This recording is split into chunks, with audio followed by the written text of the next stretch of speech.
Well, I think it's a given fact that the people who manage the land right now are the people that are on it, farming it and ranching it. And I think that if we have provisions within the Farm Bill that encourages people to use good practices in conservation, it'll do a couple things. It's going to help habitat. Good conservation practices go hand in hand with habitat. And long term, it's going to help the production of that land so that future generations can take advantage of good operating practices. So it benefits multiple entities. It benefits your kids and grandkids, and it also benefits wildlife, clean water, clean air.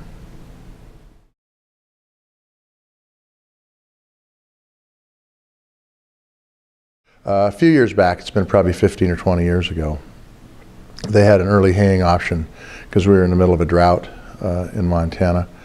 My neighbor needed some hay, so I hopped on the swather and called the FSA office and got the provisions done so I could hay it early, a certain percentage of it, and jumped on the swather, went out. I made 2 rounds and I quit. Actually made a round and a half and I quit. And the reason I quit is after the first round, unbeknownst to me as I was swathing it, I was going over literally nest after nest after nest of birds.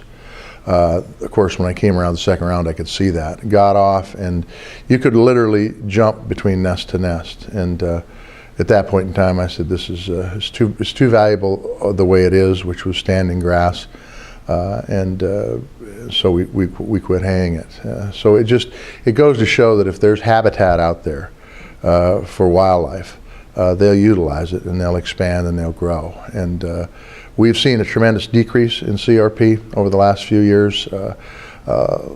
Long term, I think it's going to have some pretty negative impacts on bird populations in particular.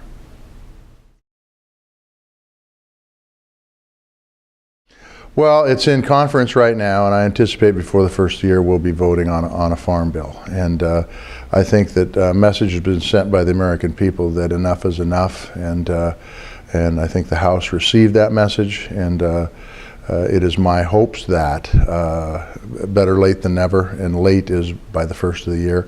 If it goes past the first of the year and we don't have a farm bill, then we've got some real problems. So I think that we'll see a farm bill by the first of the year. The nutrition portion of the Farm Bill needs to be with the commodities title. Why? Because people who need help in tough times with food deserve that help. Combined with the fact that a democracy doesn't work well when people are hungry, it's important that nutrition title is robust and effective. That combined with the commodities title that has a safety net for farmers are critically important. If I was going to give specific recommendations on the commodities title, I would say you need to look at a couple things. You need to look at good conservation methods, you need to look at the good safety net, and you need to look at ways that you can help build rural communities in the Farm Bill. What we've seen over the last 50 years are farm bills that have been put out with the best of intentions, but we've seen rural communities die in the process, and we see them continue to die. So you need a farm bill that really focuses on rural development. And that's also an important part of the Farm Bill, as well as a safety net for folks in production agriculture, as well as a good conservation title, along with the nutrition title. I think get online, find out who's on the conference committee, both in the House and the Senate, and email them or call them. I think it's critically important that if you have suggestions for the Farm Bill that you let these folks know. I have folks tell me it does no good to get a hold of your elected representatives. That is false. It does. You can have real impacts if you call them or email them on issues of importance, in this particular case, the Farm Bill.